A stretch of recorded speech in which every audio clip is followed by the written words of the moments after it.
What's up guys, welcome back to my channel. I have a friend coming over for lunch in about 1 hour. So I am just making some food while I make this video because after that I've got my yoga class. I don't have too much time today. So you guys, let's talk about some stuff going on in the teen mom world, okay? So first of all, what I'm doing, I am grating cauliflower to make cauliflower rice for a salmon curry dish that I'm making for my friend. She actually lives maybe like 5 minutes by foot from here. So I was like, oh, why doesn't she come over for lunch? I really love having, people over for lunch, apéro, dinner, whatever. So why not? Anyway, and I don't really eat many carbs. So I usually use cauliflower as a substitute for almost everything. So yeah, let's get into this teen mom stuff. Okay, you guys? First of all, the kale thing. Is she pregnant? Is she not pregnant? And why did I not cover anything other than Chris claiming that she is pregnant? Well, first of all, I felt like the Chris claiming that she's pregnant is enough, like, of a story, without like getting into stomach watch or anything like that. Do I believe she's pregnant? I don't know, you guys. If it walks like a duck, it quacks like a duck, and it breeds every 2 years with anybody, then it's probably a duck. You know what I mean? So I feel like there's not even really that much to say on that, other than to just wait for her own confirmation, because there's only so long that you can hide something like that for, right? Anyway, moving into the Amber Portwood story. Now that is wild. Not wild in that it's surprising that she lost the custody situation to Andrew and that he has primary and he gets to go back to California. It's wild in that it's her own book that did her in. Like, she wrote that book in the middle of this custody war where she's talking about how she is scared of being off of probation or whatever because she feels like she's going to relapse back onto drugs and stuff. She talks a lot about not being able to, manage her emotions and stuff. I'm like, sis, are you sure that you wanted to have custody of this child? Because I think one thing, like, as we know, as teen mom watchers, is that Amber is not maternal at all. Mothering was never her passion. I don't think she dreamt of being a mom. And I think that that's something that she openly would admit to herself. So could it have been that she did all of this in the middle of a custody war, knowing that it could cost her custody? That's kind of what I am more inclined to believe when it comes to this situation, because come on now, what better way to be the victim and also be alleviated from the stresses of parenting than to throw your own case?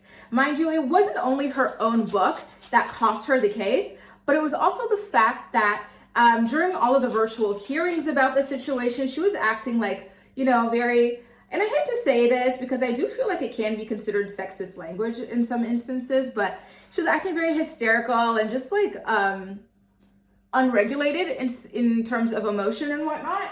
So the judge was like, okay, like, she clearly can't even handle her emotions when she's upset and stuff. Like, how do you expect her to be with her kid? And I'm pretty sure she admits as much in her book as well, that and mind you guys, I bought the book. I just didn't care to read it.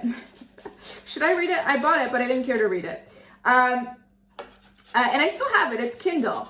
But anyway, I believe in her book, she talks a lot about how, like, all of her mental illnesses make it really difficult for her to be able to, like, regulate her emotions and stuff like that. And if you are not actively working on that and you've got a child, that is not like an ideal place for a child to be in. Kids can be stressful, they can be frustrating, they can work your nerves. And if you already cannot really manage your own nerves, I could see why a judge would say, okay, well, Andrew, by contrast, seems to be at least slightly more emotionally stable than Amber. And up until now, he always has been the primary caregiver. So why not let him go back to California where he can, try to make money in like the film industry or the television industry or whatever it is, and be around his family, because he needs the support, because Amber was allegedly skipping out on a lot of the visitation that she would have with her son anyway, so yeah, I could totally see why she lost that battle. And I also, my conspiracy theory is that she did it on purpose. I believe that Amber, she likes being like the victim in this stuff. She likes crying about how the system is out to get her. She should be the primary and all of this stuff. But You know, just everybody's out to get her, blah, blah, blah. You know, like I definitely think that, like, Amber has never been a primary parent, you know, even to Leah. Like, Gary was the one who was handling a lot of that stuff when Amber would not, you know, change the baby's diaper, would not change the baby's bed. His mom was very helpful as well. Like, so she never really had to do that. And then with James off the bat, it was Andrew who took care of everything. And Amber, we heard her on the tapes, remember guys, she was talking about how she didn't want to be pregnant. She didn't want to have another baby. She was claiming that Andrew trapped her and tricked her into having another baby, which, by the way, I do not doubt, okay? Like, I would not be surprised because that Andrew guy is a little psycho himself. I definitely believe that he preyed on Amber, knowing that she was unstable, mentally unstable and emotionally unstable. It was on full display when he met her, and no normal person with pure intentions would have gone for that. You know what I mean? So yeah, I think she did it on purpose, you guys, and I think she's secretly happy with the way that this panned out. So now she can have, you know, James a little bit further from her, have an excuse to go to California every once in a while, because mind you, she does have a lot of visitation with him, but is she going to take all of the visitation? No, she already admitted in her own book that she was not taking all of the visitation that she already had with James initially. She was talking about how, oh, I'm missing more visitations than I would care to. Girl, stop. You've always been that way. Even when it came to Leah, that was the storyline. I'm wearing like just kind of basic, kind of almost ugly clothes because I'm cooking and I'm gonna have the smell of curry on me, and I don't want that, you know, with the real clothes I'm gonna wear when my friend comes over in a bit, by the way. Yeah, she's always been that way, you guys. Amber has always freaking been that way. So I really hope that you guys don't believe that she is genuinely sad about losing this case. You know, if the child was in your neck of the woods all this time and you were rarely visiting him, and you already pulled this with your other child, your first child, your daughter, at some point we have to call a spade a spade. We have to call a deadbeat, and we have to admit that she's not interested in parenting. And listen, there are plenty of people who are not interested in parenting. The thing is that those people at least have the sense to not have kids. But unfortunately, Amber does not have that kind of sense. She's got 2 kids. But at this point, hopefully she ties her tubes or something and moves on with her life. You know, I hope that she does visit James at least a little bit. But, you know, I definitely really hope that at this point she has decided to tie her tubes, because this is just not for her. It's not fair that she's already got 2 kids that are dealing with the trauma of being her kids, you know, and having a deadbeat mom. There's no need to add any more to the mix. It's not fair at all. You know what's going on there. Anyway, you guys, what do you think? Do you think Amber did it on purpose? Like, she threw the case on purpose? She did that stuff in the book. I'm sure her lawyers told her not to do it, or to at least delay the thing until after, like, the custody dispute, and she just went ahead with it probably because this is what she wanted all along. Amber, she has a hard time. Like, she does not like to wake up in the mornings. She does not like to wake up in the afternoons. You know, and when she's awake, what is she doing? According to the judge, even while she was pregnant with James, she is seeking drug dealers to deliver her marijuana and pills.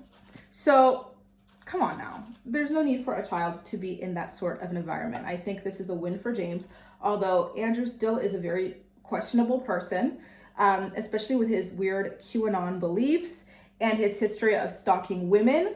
I think James, he lost, okay, from the beginning. Having both of them as his parents, he lost from the beginning. But I think that this is the best outcome of a horrible situation. You guys, let me know what you think about it. And by the way, like, I will post a video of this salmon curry that I'm making on TikTok, and probably on my YouTube shorts as well. You know how we have those 60 seconds here on YouTube if you want to check it out. Like, I'm excited. Like, I've made chickpea curry before, and it was really good. So I know how to make like the curry portion, and I make salmon all the time. It's like my favorite dish to make.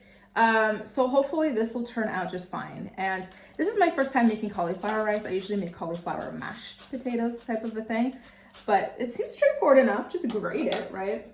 Anyway, I will keep you guys posted about all my herbs and vegetables over here. I don't have much time, so I gotta bounce, but gros bisous, you guys. See you in my next video. Take care. So here is the final product, you guys. It is salmon curry with some fresh parsley and mint added in as well. I thought about adding basil, but I felt like mint and parsley went together perfectly. So, bon appetit. And again, this is cauliflower rice, not lemon.